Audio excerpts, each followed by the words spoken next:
do you think the Democrats may actually try and tough this out and keep him there? Yeah, it's possible that they're stupid enough to do that. 8 out of 10 Americans think that his brain isn't working. From day one, Biden's Iran policy team has been an absolute train wreck. Their lack of enforcement of sanctions has contributed to the destabilization and the deaths of Arab Muslims throughout the Middle East. And Cenk, interestingly, I never hear you speak about that. Someone like Joe Biden, a lifelong self-described Zionist, to call him a Palestinian, it's like when the Republicans used to say Obama was too soft on foreign policy while he was starting wars in Libya and Syria and Yemen and escalating the war in Afghanistan. It's just totally removed from reality, totally tone deaf. The war in Gaza has turned US politics inside out. Israel used to be a democratic cause. Now the base has clearly shifted its priorities and sympathies to the Palestinians. Many young voters on college campuses are furious with President Biden's unfettered backing for Israel, as they see it. Muslim voters in the key swing state of Michigan may abandon him too. But where will they go? Many Republicans who spent years railing against support for Ukraine are among the loudest backers for military aid to Israel. Like most other policy decisions and discussions at the moment, the president's senility has eclipsed the current political importance of this debate. But 9 months into the war, and as Biden hosts a NATO summit, we're asking which candidate stands to gain or lose the most from chaos in the Middle East, and more importantly, who's most likely to fix it. To debate this, I'm joined by Cenk Uygur, who's the founder and host of the Young Turks, PragerU political commentator Xaviaer DuRousseau, and Dave Smith, a libertarian commentator and host of the Part of the Problem podcast. Well, welcome to all of you. Cenk, let me first of all just ask you about where we are with this situation with President Biden. Do you actually think, and I've seen your posts on X about this, and I share your views, it just seems incomprehensible to me that they would try and persist with him as a nominee. But do you think the Democrats may actually try and tough this out and keep him there? Yeah, it's possible that they're stupid enough to do that. It's a guaranteed loss. 8 out of 10 Americans think that he's not mentally well enough to be president. Just let's be blunt about it. That means 8 out of 10 Americans think that his brain isn't working. And we're going to run that guy? Guaranteed 100% loss. So the reason now the Democrats are thinking that way is because they've taught both their audience, the voters, and themselves the number one test of a Democrat these days is obedience. So you must follow what moronic Democratic leaders say, no matter what they say, and no matter if their brain is working, not working, they're functioning, they're alive, they're not alive, it doesn't matter. So what they're going to do is they're going to pull a Feinstein on a massive scale and hand the election to Donald Trump. Look, I'm not saying that die is cast. I still believe that Joe Biden is going to drop out at some point because it's untenable. It's totally, utterly untenable. He will capsize the entire Democratic Party. But they're so cowardly that at this late date, the House and the Senate are meeting today, Piers, and it looks like they're leaning towards backing Joe Biden, which is potentially, the end of the Democratic Party. They're going to get landslided by Donald Trump, a blithering idiot. And that's the situation the Democrats find themselves in. We'll be joined now by American-Israeli journalist and commentator Emily Schrader, who's joining the panel. Emily, welcome back to Uncensored. Is it in Donald Trump's interest that Joe Biden stays in his job? Because it seems to me he's about as lame duck as any incumbent president could possibly be. Trump's whole body language, his whole rhetoric since the debate has almost been a desperate plea for Biden not to lose his gig. I mean, I think it's pretty clear from the performance of President Biden in the debate that what would be in Trump's best interest is Biden continuing to run. I'm really not sure why there's so much opposition, even within the Democratic Party, not to pull his nomination. I mean, if there's any way that they should do it from the perspective of the Democratic Party, they absolutely should. He's not a good candidate. He wasn't a good candidate before. They have tried to cover this up, and certainly it's playing into Donald Trump's hands. Yeah, I mean, Xavier, I just find this such an extraordinary situation where most people I've talked to on either side, Republican, Democrat, Independent, actually, anyone, seems broadly in agreement that Joe Biden has clearly got some form of dementia. Most doctors I've talked to say the same thing. And yet, as things stand, as the rules are applied, unless he voluntarily steps aside, then he will be the one that goes to the ballot box in November. You know, it's pretty obvious what Joe Biden is going through. He is a man of a very particular age. He's getting way up there, and all the signs are very obvious. If you at this point are denying that Joe Biden is not mentally equipped to be in office, then you're just being delusional at this point. I feel like every Democrat that I've talked to about this as well is concerned. They're mortified that this is their representation. I'm mortified as a Republican knowing that this is our current president, and it has nothing to do just with his policies. It has everything to do with the fact that he is weak, he is frail, he is old. I worked in a nursing home for 3 years back when I was in high school and college. I worked in the dementia wing, and I see a lot of the onsetting symptoms of someone with severe dementia. It's concerning. It feels like elder abuse, and really the Democrats are insane if they let him stay in this position. Dave Smith, I mean, do you agree with this?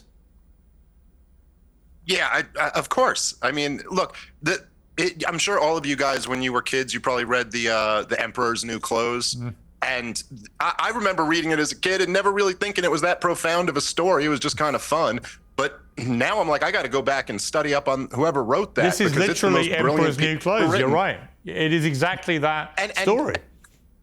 Well, look, and this has been obvious. I've been covering this on my show since 2019. I mean, it was obvious when he first started running the first time that he had severely declined from his days as vice president. And after, I mean, let's just be blunt, it was the worst debate performance in the history of televised presidential debates with no close second. There's never been anything like this before. I completely agree with Cenk that he cannot survive this. And even if you could, even if there was a possibility that you could come back from a debate like that, the problem that Joe Biden has is that now there's even more of a magnifying glass on every single senior moment that he has. And who here really believes he can get through the next 4 months without having, look, the first interview he did to reassure people that he is cognitively capable of doing this, he started slurring his words in the first 30 seconds.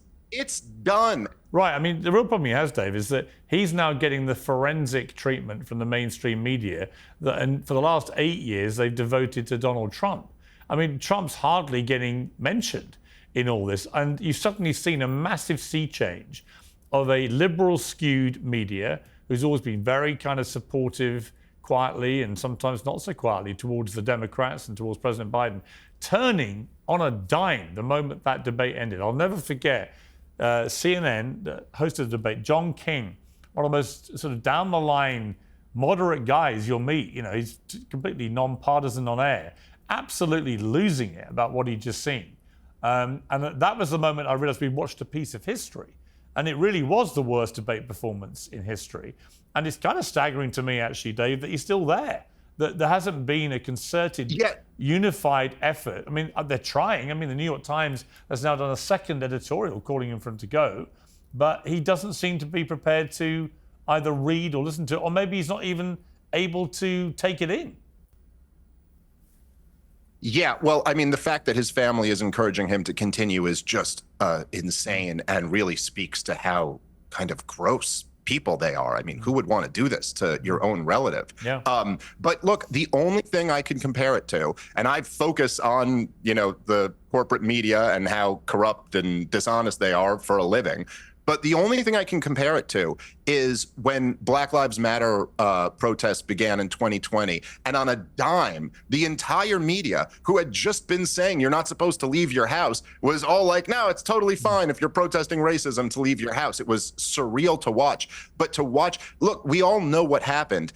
It was so bad. His debate performance was so bad that even CNN, even MSNBC knew that we cannot convince our audience that they didn't see what they just saw. I mean, and they forced the switch. Yeah, look, I've hosted all you guys in the last 9 months about the Israel-Hamas war and so on. I don't think I've ever had all of you on, probably not had this quartet before, but I've never had you all on a panel where everyone agrees about the same thing, right? I was going to say, it must be an interesting topic if Cenk and I agree. Well, I mean, that literally is the only thing in the world that could bring you two together in a moment of unity, which in itself is very damning, I would say, for Joe Biden. Cenk, let's just talk about the bigger picture here, which is that someone's going to be elected president come November, and that person has some very big decisions to take. one of which is how much more support does the United States give to Benjamin Netanyahu and his Israeli government if they're continuing to pound the Gaza Strip in the way they have been, with all the enormous civilian loss of life.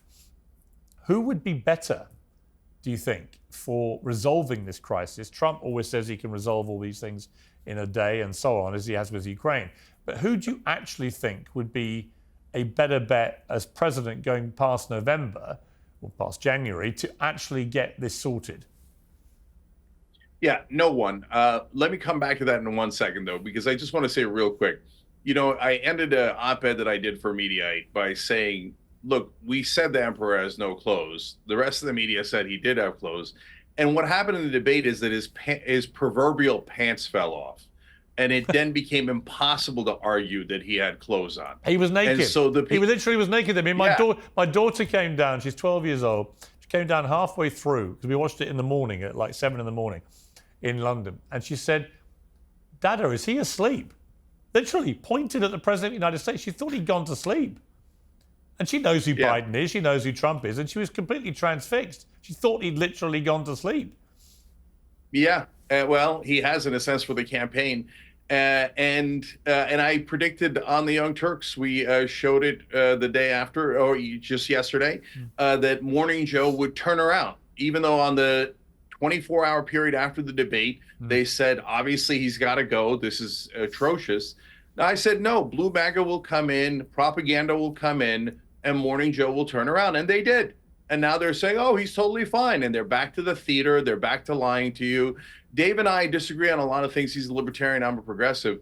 But we agree corporate media is a total theater. It's. Well, I've actually just written and posted a column for the New York Post about this very issue, where I do think the behavior of the mainstream US media towards Joe Biden and his health and his physical and mental capability for the highest office in the land has been an absolute national disgrace.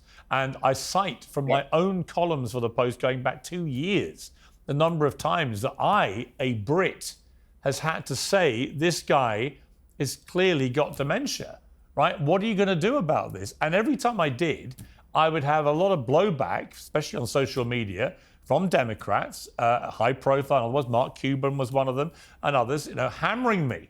You got this so wrong. This guy's completely on top of it. He's the best president we've ever had. He's done this, and this. But it seems to me, Cenk, the reality check is that not only has he got dementia, and that's obvious now, but also, however many times you tell us he's a brilliant president and his achievements are endless, and there are certainly some achievements there's no doubting it, but his approval ratings are completely in the tank. They're at 37%. No president has ever been re-elected at this level of approval. And the reason is that most Americans think he's simply too old to be running again. So they can say, look, he's brilliant till the cows come home. People aren't going to vote for him in enough numbers for him to win. End. Yeah, it's pure propaganda. So they'll say, oh, he won the last time around. Yeah, but that was 4 years ago. Right. Imagine a football team, a soccer team saying, well, we won 4 years ago, but you're not the same team anymore. Right. So when he won last time and he barely won in the Electoral College, he was at a 52% approval rating. Now he's at 37%. And you're right. No incumbent in the 30s for any federal office has ever come back to win. So the most miraculous comeback in political history is required here. And it's required from a guy who looks like he's asleep while he's at the debate. And in relation, there's no chance. Okay, and in relation to the war, to Israel-Hamas war. Yes. So what is going to happen here, and what do you want the next president to do? Yeah, I mean, in regards to being fair and decent to the Palestinians, it's nearly hopeless in the American political landscape. So Joe Biden is the guy who supported and funded the slaughter in Gaza. So he's hopeless, and that cost us 30 points with younger voters. So he's both going to lose the election, and his policy is awful. Donald Trump is arguably worse. Now it's just an open fact that he took about $100 million 2 different times in 2016 and 2020 from Sheldon Adelson, and he did exactly as he was ordered. He moved the embassy based on Adelson's demands. Our embassy, he changed our foreign policy to serve Israeli interests. And now there's reporting in Haaretz that Miriam Adelson, the widow of Sheldon, is going to give him $90 to $100 million, and she wants Israel to annex the West Bank, which would cause a colossal war in the Middle East. And it would be the worst thing you could possibly imagine. But everyone is controlled by the donors. And this isn't a Jewish thing or a religious thing. Please, I don't want anybody thinking that. Big Pharma is even stronger. And that's why we can't negotiate drug prices. All of these lobbyists and donors control our politicians 100%. So in terms of victory, just get a new Democratic candidate, because they won't have as big a track record of selling out to every donor, including AIPAC, and you'll be a little bit better off and more likely to win. But do I have any confidence that any Democrat or Republican in this country is going to do anything but serve AIPAC's interests? No, of course not. They'll do exactly as they're ordered to do by all their donors, big oil, big banks, big pharma, and definitely AIPAC. All right, Emily, before I come to you, I want to play a clip from Donald Trump talking about Joe Biden being a very bad Palestinian. Israel and Hamas. Israel's the one that wants to go. He said the only one who wants to keep going is Hamas. Actually, Israel is the one, and you should let him go and let him finish the job. He doesn't want to do it. He's become like a Palestinian, but they don't like him because he's a very bad Palestinian. He's a weak one. Joe Biden's a very bad Palestinian, apparently, Emily. I'm not really sure what exactly was meant by that comment. I do actually agree with Trump in this instance that both Israel and Hamas wanted to continue this conflict for different reasons. Motivations are different on both sides. But I just want to return to some of the things that Cenk said about AIPAC. I just find it very interesting, this obsession with AIPAC, which, by the way, is an American lobbying organization. It is not American-Israeli. In fact, they have very strict laws regarding who they can interact with and how they interact with them. They are not a lobby of a foreign government. Unlike the unannounced and the undeclared lobbying efforts of Qatar, of Saudi Arabia, of many other countries, including, by the way, the Islamic Republic of Iran on United States soil. That is not what AIPAC does. AIPAC is forced to be very, very transparent, and what they lobby for is the U.S.-Israel relationship. Now, why? Because it's a mutually beneficial relationship where the vast majority of that aid, over 80%, is required by law to be reinvested in the U.S. economy, which means that that aid package spurs U.S. innovation and creates U.S. jobs. Now, do I agree with every single thing about how the organization works? No, the same as any lobbying organization. And by the way, when we talk about the impact of AIPAC, AIPAC is the 11th most powerful lobby. There are many, many others, as you correctly stated. There are many others that are much more powerful, much more active in U.S. politics than the American Israeli Public Affairs Committee. So that is not really accurate how you're presenting the situation. And in regards to Pierce's question about what candidate would be better, what candidate has a better chance of resolving this issue, I don't think that any U.S. president, it's incumbent upon them to solve issues in the Middle East. I think that's something that needs to be worked out between both parties or multiple parties, depending on what the conflict is.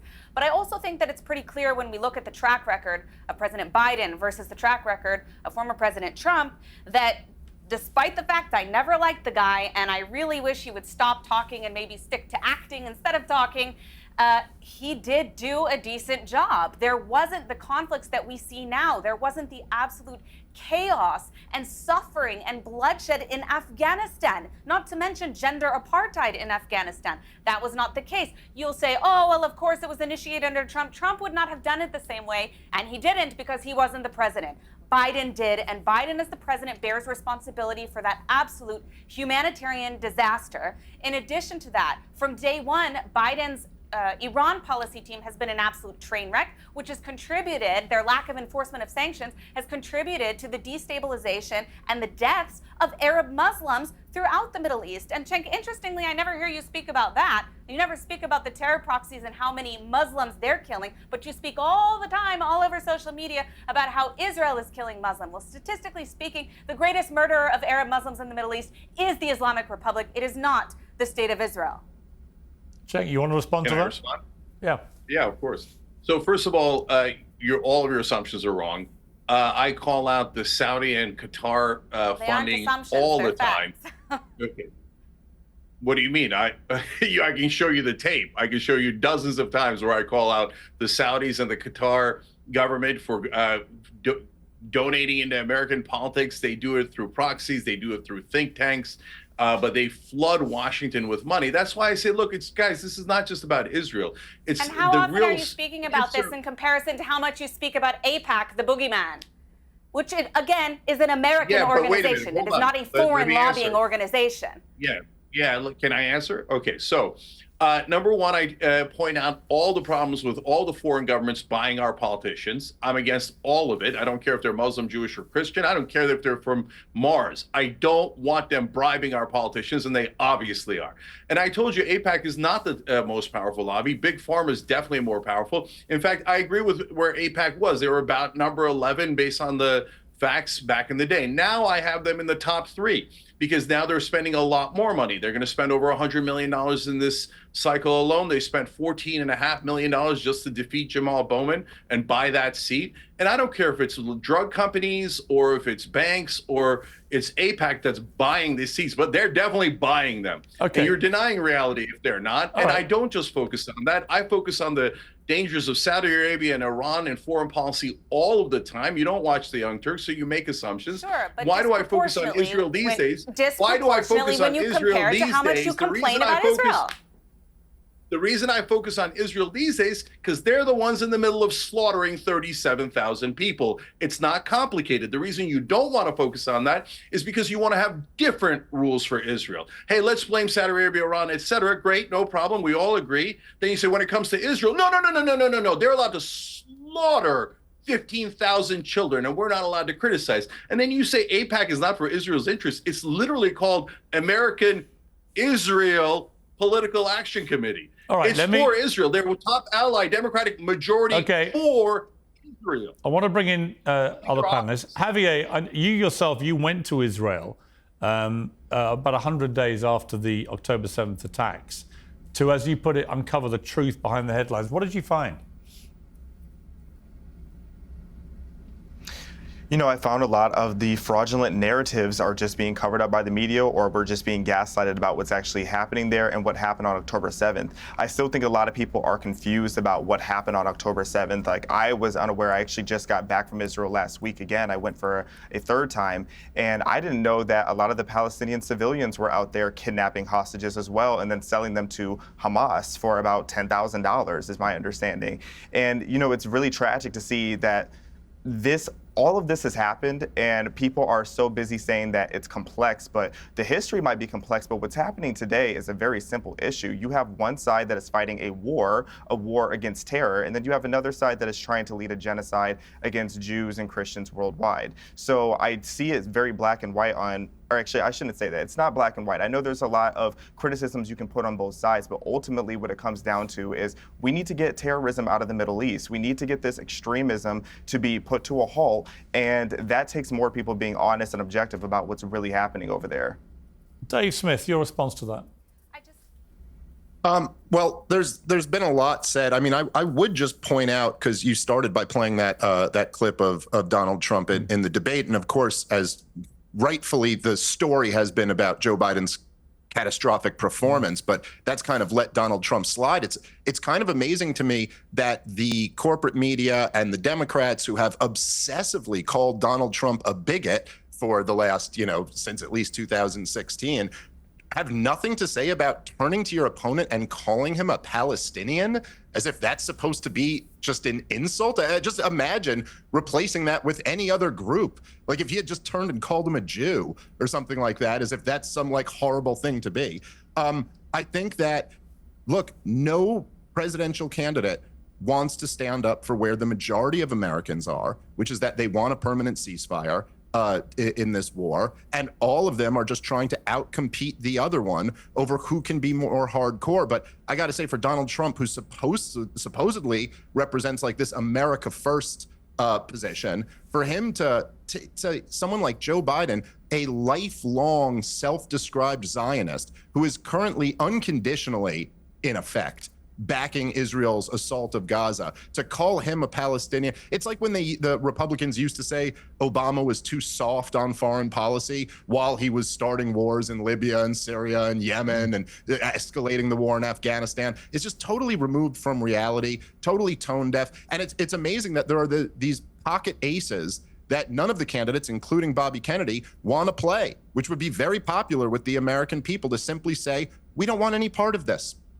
Right. I mean, it's interesting, Cenk, isn't it, that American public opinion has been pretty different over this war to previous conflicts in the region, particularly between Israel and Palestine. Yeah, I mean, we're talking about a similar issue here. The core cancer in both the Biden story and the Israel story is propaganda. So the American media for so long has told you, no, don't believe your lying eyes, whether it was Joe Biden or Israel's war crimes. But in this case, now there's smartphones, there's social media, and you just can't contain the sights of Palestinian children who were beheaded and on fire, and a stadium full of children have been slaughtered by Israel.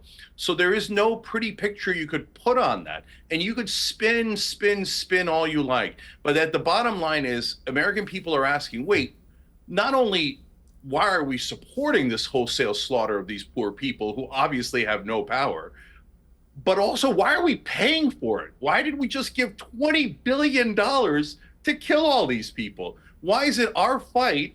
And why do we have to support Goliath instead of David? Why are we giving them over $300 billion? All right, and they have paid family leave, and they have universal health care, and we don't have any of that. Okay. But we're forced to give our money to them. It makes no sense at all. I'll give a very quick chance to respond to you, Emily, because we have to wrap things up. But just very quickly, your response to Cenk. Sure. I just think it's crazy. I just think it's crazy to act as if all of the foreign aid in the United States actually makes an impact in the entire U.S. government budget. I mean, we're talking a minimal percentage of the entire budget. So to say that it's coming from something that Americans get is insane. As I explained, the vast majority of it is actually required to be reinvested in the U.S. economy. That's the first thing. The second reason why the U.S. supports Israel is because it's in their strategic interest. It protects American soldiers. It protects American interests internationally. We also exchange security intelligence information as well as technological information for defensive weapons such as Iron Dome, such as Arrow. All of these technologies are joint U.S.-Israel projects that have been developed over time that help keep American citizens safe. That is something that represents our interest. And just one more thing really quickly, we can't forget the fact that Hezbollah is also involved in this. Hezbollah and Hamas both threaten the United States. They are both proxies of the Islamic Republic of Iran, and that is where the real front is. And it is not just against Israel. It is against the United States by their words. Got to leave it there. Thank you all to my panel. Much appreciated.